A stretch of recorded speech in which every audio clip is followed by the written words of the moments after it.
Kimberly,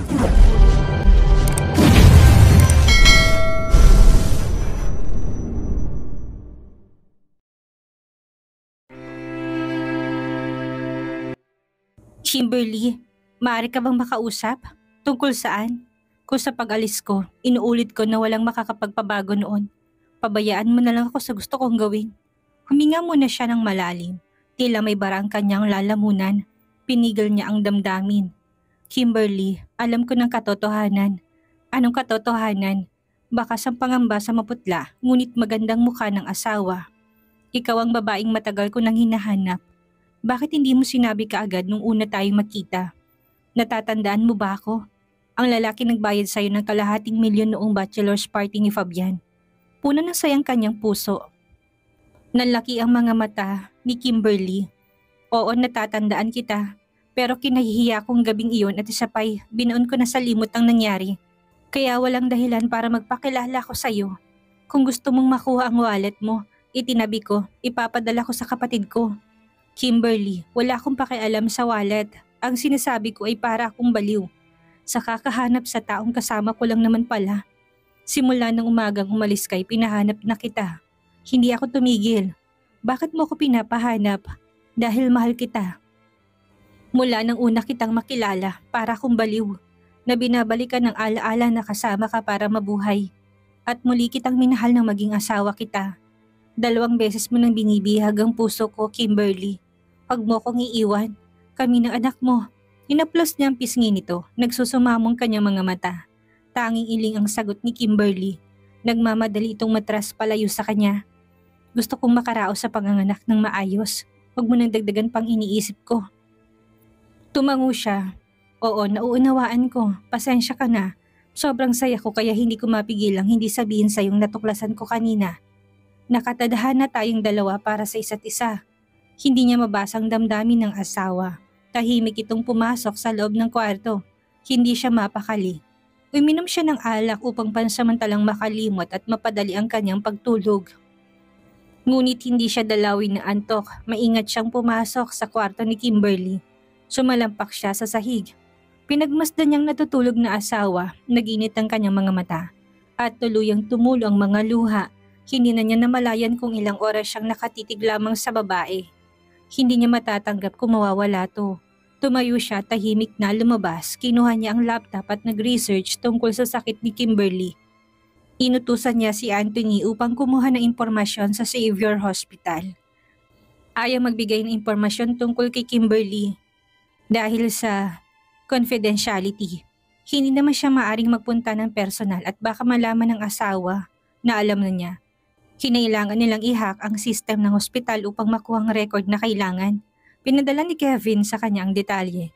Pangalawang hospital pa lamang ang Xavier Hospital. Mainam at nakalagay ang previous history ni Kimberly sa isang hospital sa Spain. Nag-research siya tungkol sa sakit ni Kimberly. Napakaliit na survival rate ng glioblastoma, stage 4 cancer. Dapat silang humingi ng tulong sa isang eksperto sa neuro-oncological and neurosurgical care. Ngunit kung pagbabasahan ng record ni Kimberly, halos 1 buwan na lamang ang natitira sa taning na binigay ng doktor dito. Nanginginig ang kanyang mga kamay. Kung siyang walang sakit ay hindi alam ang gagawin, mas lalo si Kimberly. Nagsimula siyang magpadala ng email sa mga hospital. Handa siyang mag-donate ng malaking halaga. Bukas naman itatawag siya sa mga ospital at kakilalang doktor. Kinabukasan habang naglalakad sa hardin si Kimberly, ay nasa po niya ang tiyan. Napakapit siya sa maliit na puno ng malunggay. Humihilab na ang kanyang tiyan. Huminga siya ng malalim. Madalas ng paghilab, manganganak na yata siya. Luis! Tumakbong lumapit si Luis. Bakit? Anong nangyari? Humihilab ang tiyan ko. Mukhang manganganak na ako. Aniya ni hindi na maipintang muka. Butil-butil na din ang pawis sa kanyang noo. Maging ang mga kamay niya ay naglalamig na. Sige, magpunta na tayo sa ospital. Iniwan niya si Luis at pabalik-balik to ng lakad. Hoy, anong ginagawa mo? Pupunta na tayo sa ospital, bilisan mo. Hindi na niya mai-apply ang breathing techniques na pinag-aralan sa labis na nerbiyos. Manganganak na siya, isisilang ng bagong miyembro ng pamilya Moya. At oras na ng tuluyang paglayo niya sa mga taong mahalaga sa kanya. Pinipilit na lamang niyang magpakatatag upang maisila ang anak. Ngunit ramdam niyang anumang oras ay bibigay ng kanyang katawan. Taimtim siyang nanalangin sa Diyos para sa kaligtasan ng kanyang anak at sa kaligayahan ng mga taong may iwan niya.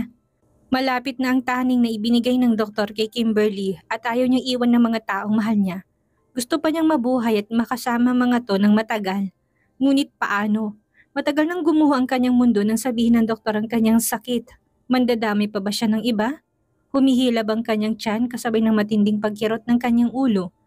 Hindi niya mapigil ang mapahaguluhol, napakapit siya sa kamay ni Luis na napansin niyang kasabay niyang umiiyak din. Dinala na siya sa delivery room. Tinignan ni Dr. Elena ang kanyang blood pressure. Pinahiga siya sa bed. Halos masira ng t-shirt ni Luis sa paghila niya. Grabe ang sakit ng paghilab ng kanyang tiyan. 6 centimeters na ang pagbukas ng cervix mo. Hintay lang tayo ng konti pa. Dr. Elena, nahihirapan po si Kimberly. May maaari po bang magawa para maibsan ang sakit? Luis, pinili ni Kimberly ang natural na childbirth. Kaya dadaan talaga sa labor pain. Huwag kang mag-alala, kaya ko manganak na normal. Aniya kay Luis kahit palabis ang sakit ng kanyang tiyan. Napakapit siya sa biceps ni Luis. Napasubsob siya sa dibdib nito. Somehow nakakuha siya ng lakas. Hindi niya alam kung ilang oras siya sa ganong posisyon. Sunod-sunod ng paghilab ng kanyang tiyan, naramdaman niya ang pagputok ng kanyang panubigan. Mas lumakas ang contractions na kanyang nararanasan. Napasigaw na siya sa sakit. Doktora Lena, please do something, natatarantang sabi ni Luis. Kimberly, maaari kitang bigyan ng epidural anesthesia kung hindi mo na kaya pero ipiniliwanag ko na sa'yo na baka mas tumagal ang panganganak mo. Doktora, hindi na po kailangan. Kaya kong manganak ng normal. Aniya kahit pa nangihina na. Heto na, nakikita ko ng ulo ng bata. Isang malakas na iri kasabay ng paghilab ng iyong tiyan. Halos mapatid ang ugat niya sa laeg sa pag-iri. Hindi na niya alam ang dapat gawin na pinag-aralan naman niya. Iba talaga kapag actual na. Halos mapunit ang damit ng asawa, pati kuko niya'y bumabaon sa laeg nito. Sige pa Kimberly, isa pang malakas na iri. Naghalo ng pawis at luha nilang dalawa ni Luis. Panay ang bulong nito sa kanya ng mga salitang puno ng pagmamahal. Kimberly, lakasan mong loob mo. Kaya mo yan. Andito lang ako sa tabi mo. Sabi nito. Ang sakit sa labor sa panganganak ng pinakamatinding sakit na kanyang naranasan sa buong buhay niya. Mas matindi pa ito sa sakit ng ulo niya. Isang malakas na iripa at nadinig niya ang iyak ng sanggol. Matapos siyang manganak, agad na nilapag sa kanyang dibdib ang baby upang magkaroon sila ng skin-to-skin contact ng kanyang anak. Ito ang pinakauna at huling bonding nila ng anak. Tumulong kanyang mga luha at nawalan na siya ng malay. Madilim ng paligid nang siya'y magising. Binati siya ng nurse at sinabing nasa nursery daw si Luis para sa newborn screening. Matapos ang ilang minuto ay umalis na din ang nurse. Agad niyang kinuha ang cellphone at tinawagan si Dorina upang tiyaking wala silang nakalimutang dalawa. Isinara na niya ang kanyang telepono upang hindi na siya makontak ni Numan. Planado ng lahat. Nagpalit siya ng damit sa banyo. Makirot pa ang kanyang sugat ngunit kailangan na niyang makalayo ngayon. Baka dumating na ang kanyang pamilya at si Luis. Naghihintay na sa parking ang sasakyan. Gagamitin niya sa pagtakas. Pumasok na siya sa loob ng kotse. Patuloy na umaagos ang luha sa kanyang pisngi. Hindi siya makahinga sa kakaiyak. Ayaw niyang iwan ang mga mahal sa buhay. Ngunit ayaw niya maging pabigat. Nakalabas na siya ng parking lot. Pinaharurot niya ang sasakyan. Tanggap na niya ang kapalaran. Walang oras na siyang nagmamaneho. Hilam ang kanyang mga mata ng luhang hindi maawat sa pagpatak. Bumuhos ang malakas na ulan. Tila nakikiramay ang langit sa labis ng lungkot at takot. Wala siyang pinagsisihan sa kanyang buhay. Nangihinayang lamang siya na hindi niya nakasama na mas matagal ang kanyang pamilya, lalo na si Luis at ang kanyang anak. Sana'y hindi siya makalimutan ang mga mahal niya sa buhay. Nakalabas na siya ng bayan ng San Jose. Makurba ng daan. Nagsisikip ang kanyang dibdib. Kaya ba niyang iwan ng taong minamahal, lalo ang kanyang anak? Naramdaman nito ang init ng kanyang katawan. Paano kung umiyak ito at hindi mapatahan ni Luis at si Luis? Mahal daw siya nito. Kahit mayaman ito't siya ay mahirap lamang. Matagal na siya nitong hinahanap at ngayon natagpuan na siya at biglang umalis. Baka malungkot to. Paano ang kanyang mga magulang at mga kapatid? Babalik siya kung mamamatay man siya at least hindi siya mag-iisa. Susulitin niya mga nalalabing araw sa piling ng mga taong nagpapasaya sa kanya at posibleng may himala. Baka kayanin pa ng operasyon ng tumor niya sa utak. May biglang paparating na malaking truck na pag-ewang-gewang sa highway. Otomatikong tinapakan niya ang preno. Akala niya katapusan na niya. Kahibla na lamang ay mahahagip na siya. Baka lasing ang driver o nawala ng preno. Napailing siya. May 1 buwan pa siya para mabuhay. Muntik na maging katapusan na niya ngayong gabi dahil sa kairresponsablihan ng ibang tao. May danidig siyang malakas na salpukan ng sasakyan. Walang ibang dumadaan. Bumaba siya upang tignan ang aksidente. Nagimbal siya na makitang basag na harapan ng truck na tuluyan na nahulog sa bangin. Naiwan ito sa kalsada ang mga tangkay ng gasol na hindi niya alam kung may mga laman o basyo na lamang. May kotseng nakabaligtad sa hindi kalayuan. Sinilip niya ang loob ng kotse. Isang matandang babae at babaeng sa tansya niya ay kasing edad niya ang naipit sa loob ng sasakyan. Mukhang matindi ang tama ng driver nito na bata pa din. Nakita niyang pag-agos ng gasolina mula sa nabanggang sasakyan. Posibleng magliyab ang sasakyan anumang oras kaya dapat niyang mailabas sa mga tao sa loob. Kinuha niyang kanyang kotse upang dalahin sa ospital ng mga biktima. May mali ng ginang nasa likod ng sasakyan. Okay lang po ba kayo? Aniya, tumango ang babae kahit may dugo ito sa ulo at kamay. Tulungan natin ang apo ko. Pinagtulungan nilang alisin ang apo ng matandang naiipit sa loob. Nailabas nila ang babae at naipasok sa likod ng kanyang kotse. Hinawakan niyang kamay ng babae. Wala na itong pulso na hindi niya masabi. Sa matandang nag-histerya na. Pagsara niya ng pinto ng kotse, binalikan nilang driver. Ngunit isang malakas na pagsabog ng mga tangke ang gumimbal sa kanila at nadamay ang kanyang sasakyan. Nakita din niyang gumagapang ng apoy patungo naman sa sasakyan ng matanda kung saan sila nakatayo. Hinila niya ito at pinigil na magtangkang lumapit sa nasusunog na sasakyan. Nagkubli silang dalawa sa malaking bato. Halos maubos ang lakas niya sa pagpipigil sa babae. Nagwawala ito at naislapitan ng apo sa nasusunog na kotse. Natauhan lamang ito mula sa malakas na magkakasunod na pagsabog. Nagdidilim ang kanyang paningin kahit palabis na maliwanag ang paligid dahil sa apoy na sumiklab.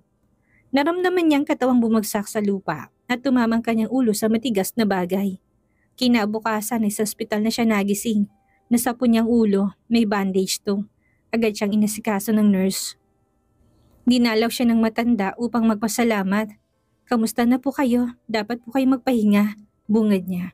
Isang himala na nakaligtas ako at tanging galos lamang ang natamo sa aksidente. Maraming salamat sa tulong mo.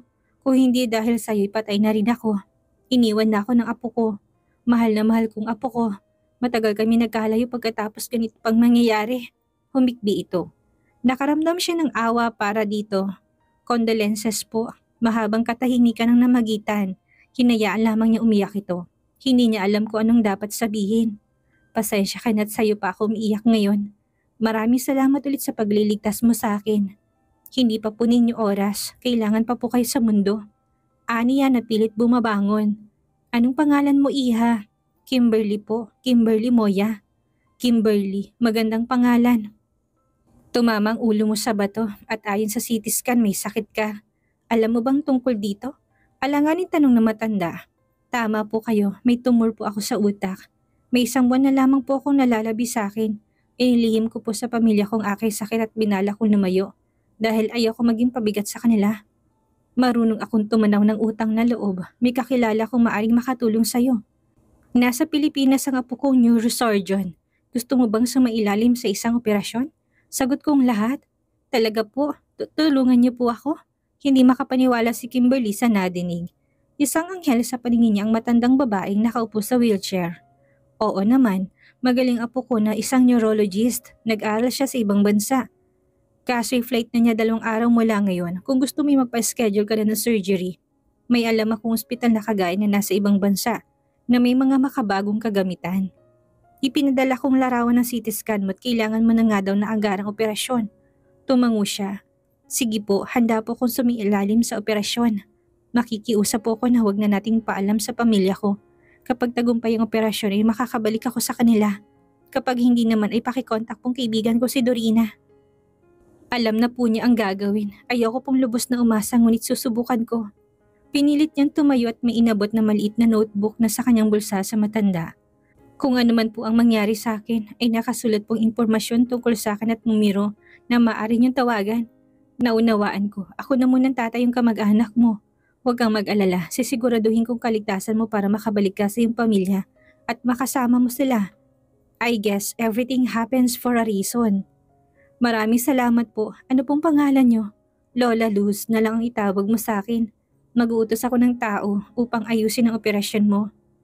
May ipinadala na din akong tao upang balikan ng labi ng aking apo. Hindi pa ako maaring lumabas ng ospital. Basag ang tinig na matandang muling maalala ang apo.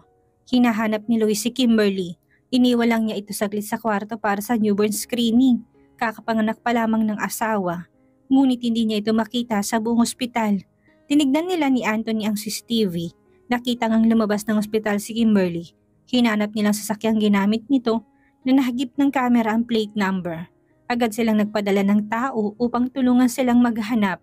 Isang tawag mula sa isang tauhan niya ang yumanig sa kanyang pagkatao. Sir Luis, nakita na po sasakyan ni Miss Kimberly. Pero naaksidente po. Sumabog po ito at pumunta po kayo ngayon dito. Hindi nito maituloy ang sasabihin. Sir, hindi matanggap ng puso niya ang nadinig. Nasaan ka ngayon?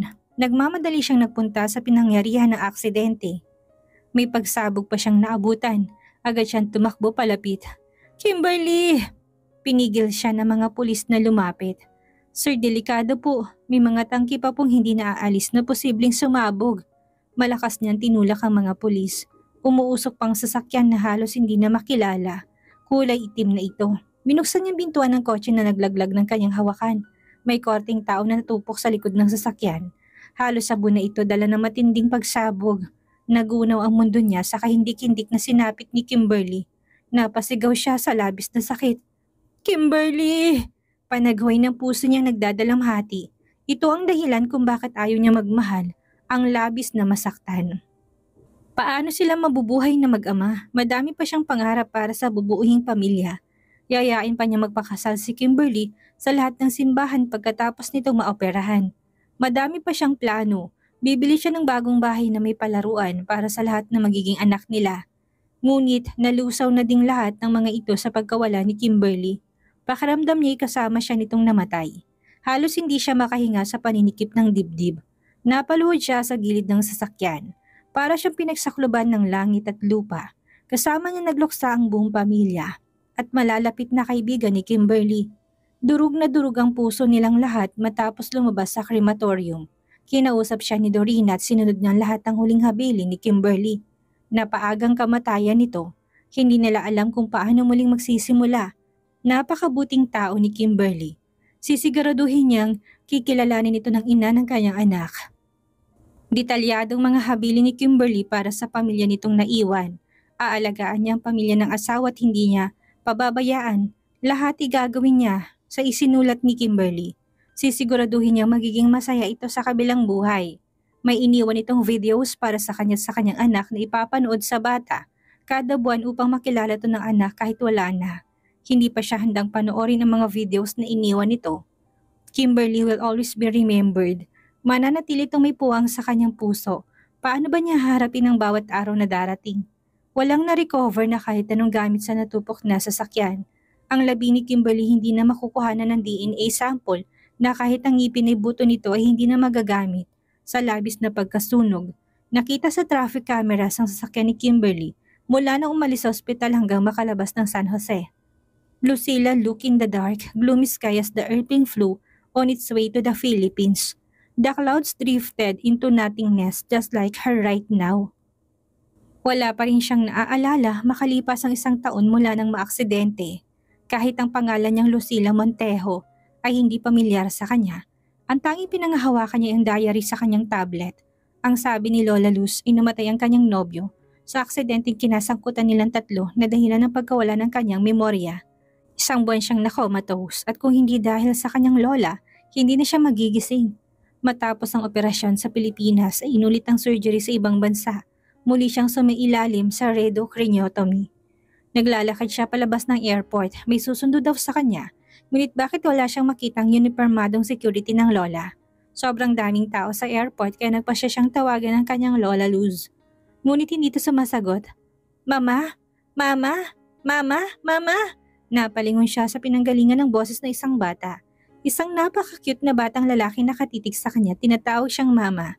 Karga ito ng yayang naka-uniform. Pilit siyang inaabot ng bata. Hinawakan niyang kamay ng batang sa tingin niya 1 taong gulang pa lamang. Kumapit ito sa kanyang kamay. Ngumiti ito sa kanya ng ubod tamis. Hindi niya namalayang pumatak ang luha mula sa kanyang mga mata. Nagulat siya sa naging reaksyon.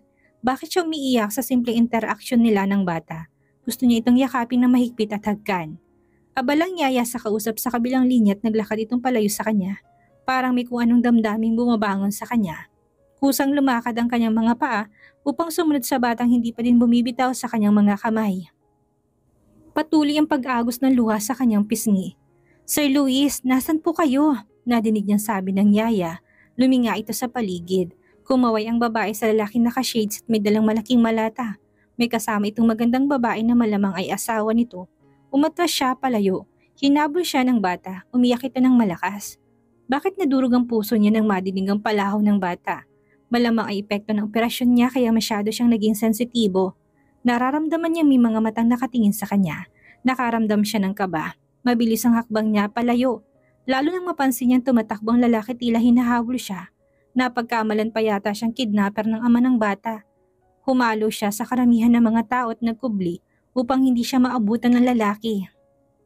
Biglang may kamay na animo ay bakal ang humila sa kanya. Nabunggo siya sa dibdib ng isang lalaki. Naamoy niyang pinaghalong natural na amoy at kulong na gamit nito. Sasampalin at tatadyakan na sana niyang lalaki ngunit mabilis tong nakailag. "Teka, ako ang sundo mong pinadala ni Lola Luz." Aning bodyguard na kasing edad lamang niya. Nawalang kaba niya. Bigla siyang nagkubli sa dibdib ng lalaki. Sa taas nito at malapad na pangangatawan. She felt safe. May humahabol sa akin. Lumingalinga ito sa paligid. Sino? Wala naman ako nakikitang kahina-hinalang kilos. Dumistansya siya nang malamang wala ng lalaking humahabol. Bakit nga ba siya tumakbo? "Ako nga pala si Thomas, ang bodyguard po ninyo." Tumango siya tipid na ngumiti. "Tara na, napagod ako sa biyahe." Inakay siya nito palabas. "Kukuhanin ko lang ang kotse. Hintayin niyo po ako dito." Habang naghihintay na tanaw niya ang lalaking humabol sa kanya kanina, nagkubli siya ng bahagya sa nakatayong dalawang babae sa kanyang tabi. Matama niyang pinagmasdan ng binata.